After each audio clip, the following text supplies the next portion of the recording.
Ассалаумағалейкум туысқандар. Көрнекті қоғам қайраткері ақын Ауыт Мұқибекұлы кеше ғана Алаш жұртына былай деп үндеу жариялады. Шетелдегі 6 миллион қандасымыз далада қалмасын десек, ата заңымызға шетелдегі қандастарымызды жеңілдетілген тәртіппен Қазақстан азаматтығын алуға құқықты деген норма енгізейік. Ауыт Мұқибекұлының бұл үндеуі жарияланған күннен бастап осы үндеуді қолдап қуаттаушылар саны еселеп артты. Қоғамда зор аңыз қозғады. Мен өз жеке басым бұл үндеуді барынша қолдап қуаттаумен бірге бүкіл Алаш жұртына шамамның жетісінше таратып жеткізуді жөн көрдім.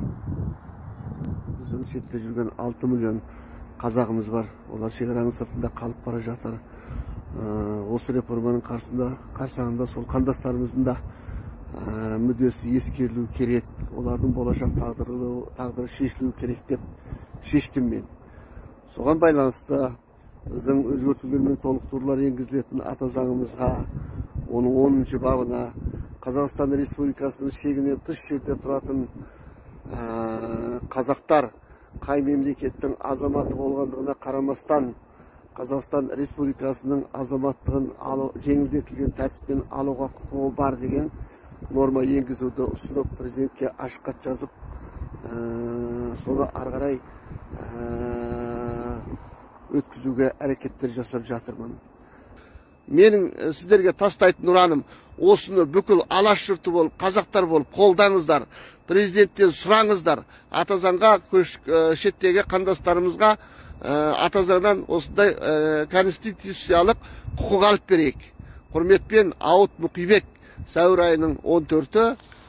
Әрбір азамат өз ұлтын сүюі тиіс. Өз ұлтын сыйламау, оны мақтаныш етпеу сатқындық деп батыр бабамыз Бауыржан Момышұлы айтқан екен. Дүние жүзіне тарыдай шашылып кеткен қандасымыздың өз отанына оралуы үшін, олардың болашағы үшін, ұлтымыздың бірлігі үшін осы үндеуге қолдау білдіруді азаматтық борышымыз деп біліп, үндеуге үн қосып, жан-жаққа таратып, мемлекет басшыларының қолдауына қол жеткізіп, заңға енгізуге ат салсайық. Келесі көріскенше сау саламат болыңыздар.